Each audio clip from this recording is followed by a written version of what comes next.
Okay, hello everyone, I am Zealous. Today we're going to be doing a DBD guide for beginners on the survivor role so that we can be able to teach all these new people coming in, whether it be because they got Nick Cage coming in the game or whatever, or you've seen your favorite streamer playing it. Either way, if you're new to this game and you want to learn how to play, this video is for you. So first up, what we're going to do is I'm going to divide these into chapters, shall we say. We're going to do these in chapters. First we're going to cover perks and builds. Then we're going to go over to survivor gameplay, go over how this game works, what your objective is, and whatnot. We're then gonna go over some basic tips on what you should do, what you shouldn't do. Just summarize what we've learned. And then that'll be it. Alright, first up, we have the all-important builds and perks tips. So generally, you go into Survivor and you'll see all these different survivors with a couple hundred minutes of perks in the game. It can be very overwhelming for any new player, go through, see so many perks and just not know what to run or what's good, what's bad, or whatever. So basically, we have to go and prioritize certain characters, as certain characters have better perks than others. So that way we can get those perks on everyone, and then after that, once you get those priority characters, you could just kind of go level up whoever you want. If you see some perk that interests you, run it. I'm just going to give general advice to what perks you would run if you want to start winning more games. So first up, I recommend you level up Meg, as Meg's perks is just overall fantastic. You have Sprint Burst to go and run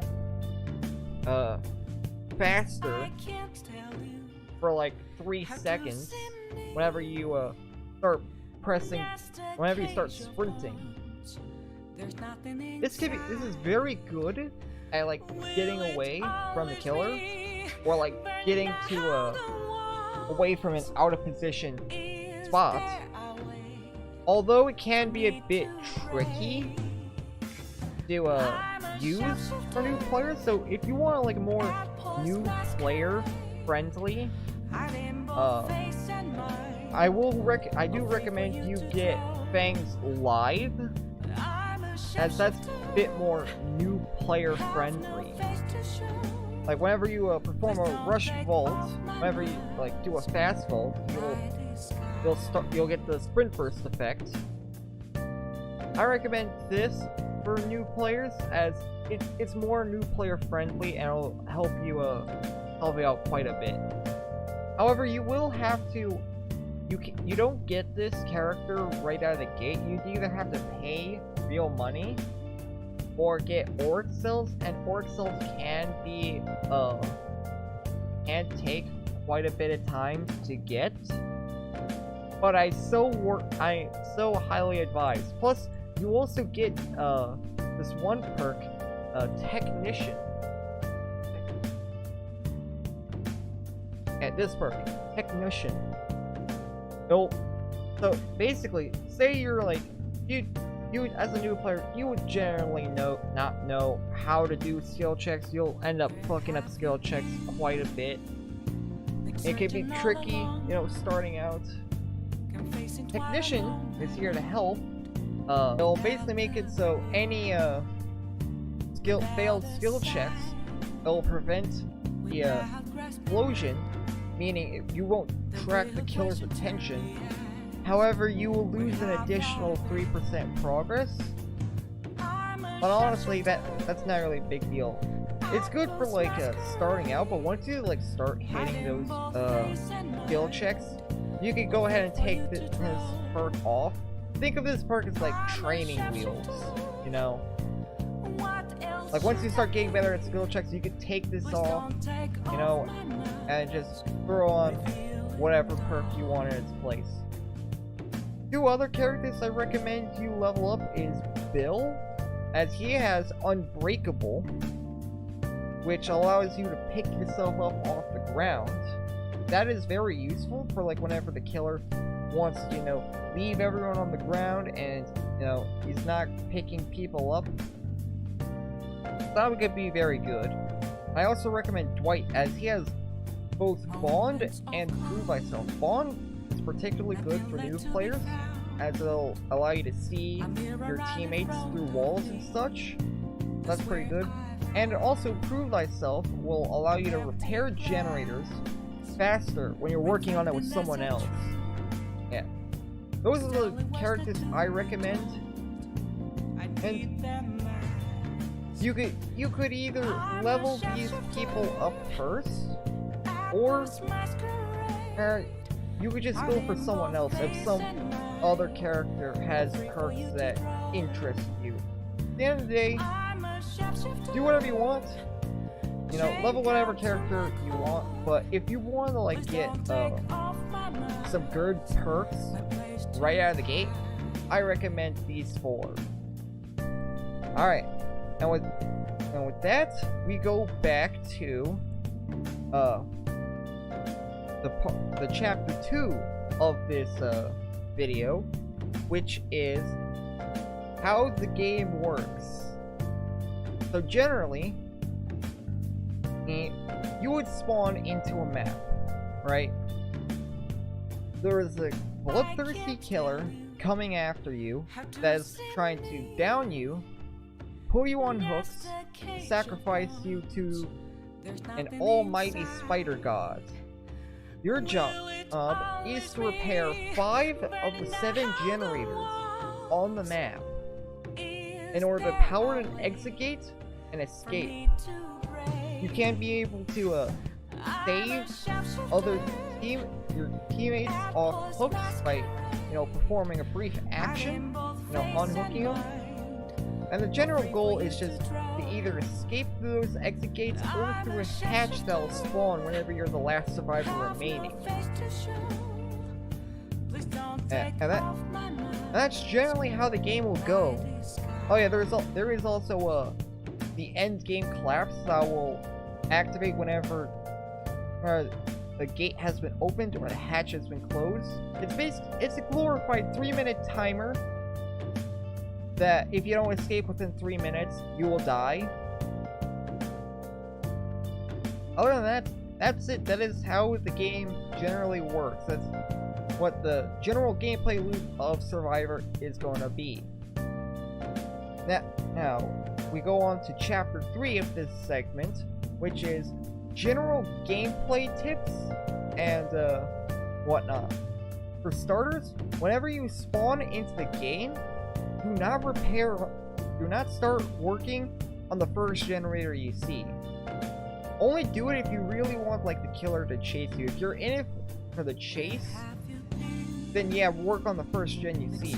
If not, if you want to like, you know, avoid the killer as much as possible, I recommend working on going a little bit further into the map and start working on a gen there. Certainly not in the like run a bit more into the map to like start working on gens, especially if they got corrupt, which allows you the killer to block the 3 furthest gens away from him at the start of the game. Do not work on the first gen you see. That is tip number 1. Tip number 2 is whenever you see the killer there and they see you, you start running, go through the whole chase thing. Now, what you want to do in chase is you want to employ this tactic called looping. It's whenever you take like a pallet, right? You got this long wall, and you got the pallet on the right side of this long wall. Now, what you want to do is you want to go on the long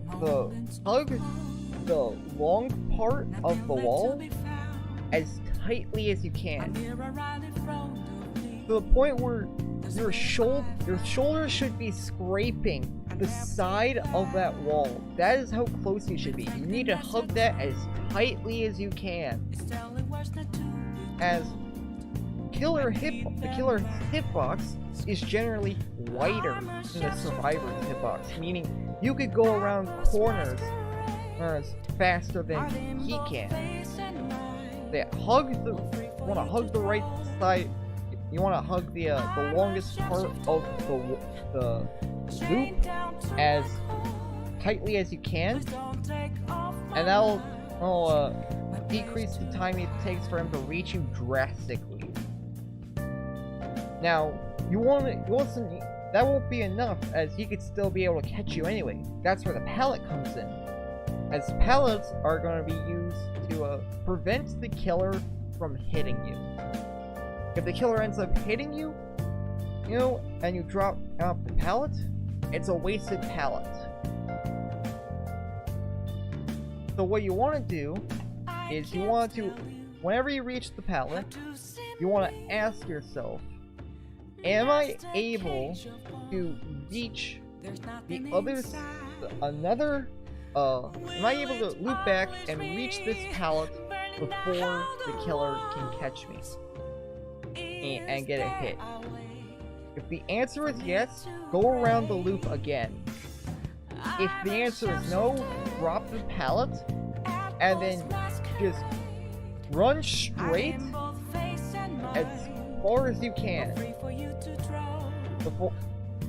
You don't want to go and just do this to every loop, otherwise you'll end up creating a dead zone where there's no pallets or nothing.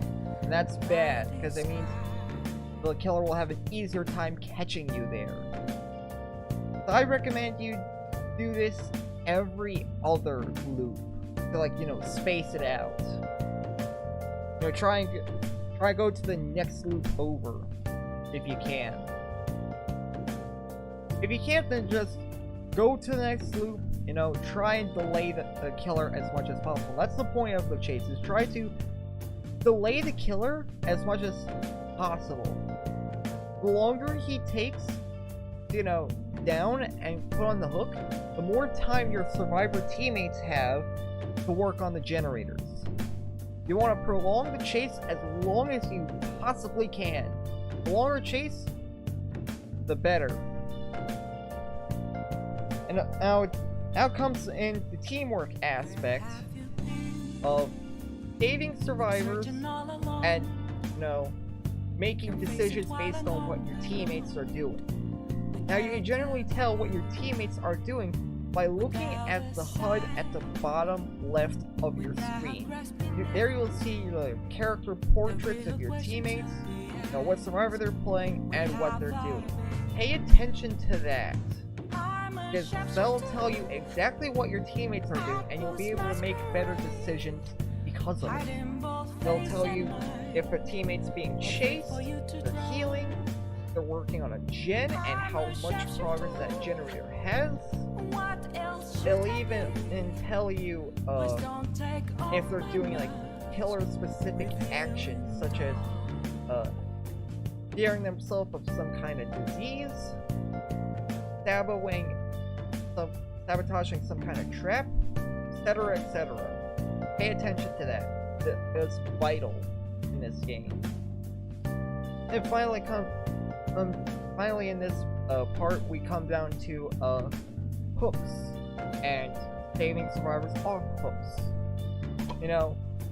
Sometimes your team will go down, but that's where the teamwork comes in, because you could be able to rescue them off these hooks.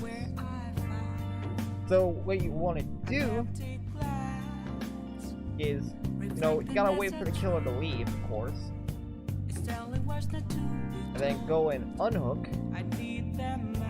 But we're gonna go, but that's not like the part we're gonna be discussing, but we're gonna talk about what you should do. Like, say you're working on a generator and your teammate gets hooked. Whether or not you should go for the save or someone else should.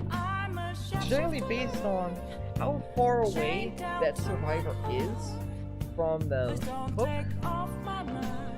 Well, how far the hook survivor is from you, and how much progress the generator you're working on has. If the generator is almost done, then I recommend just finish the generator and then go for the save. If we're close by and your gen's almost done, finish the gen first.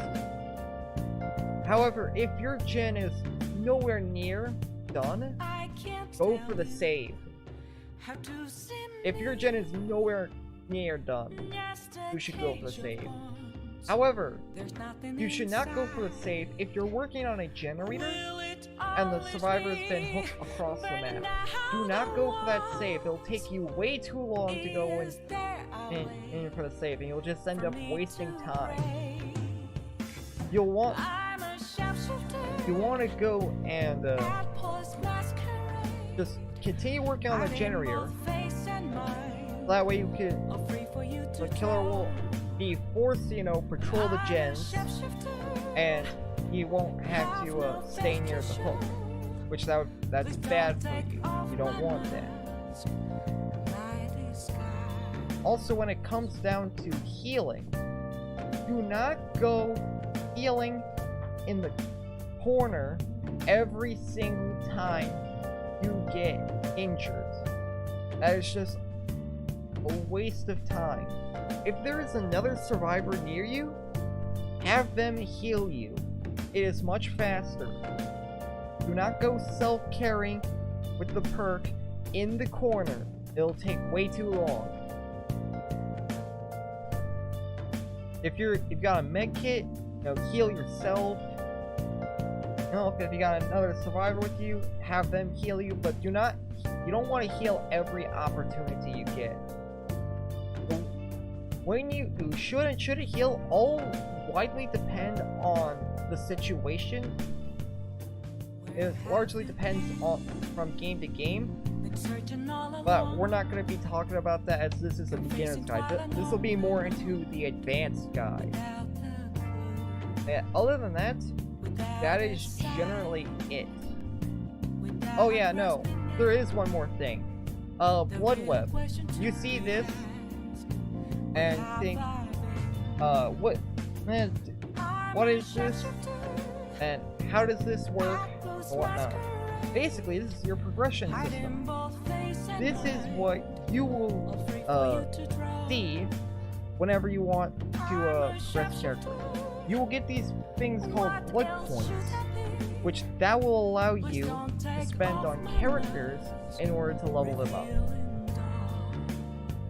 Now, the most optimal way to spend your blood points is you want to prioritize perks, but you also want to get all the cheap stuff, and you manipulate the entity to which is the spider thing, to go and take items that you don't want. As once you get to like level 10, they'll start coming and taking items. They'll start with perks, and will generally prioritize items and such that are on the outside. So keep that in mind. If you like block off a path like I did here, they'll probably go here, or they'll maybe come here or here. They come and take this. Yes, they'll likely go and take these two as well. You gotta really think about it. It's kind of like a little bit of a game of chess in that sense. Other than that, that's it. That is all you really need to know to get started on learning Survivor. Next week we're going to be doing a beginner's guide for killers. Then after that we'll probably do some advanced guide for survivors, like an advanced guide to looping. Or we can do like how to counter specific killers or how to play certain killers. Likely how to play certain killers. Yeah, that is all. If you found this video helpful, please do hit the like button, subscribe, and I'll see y'all next time. Take care, everyone.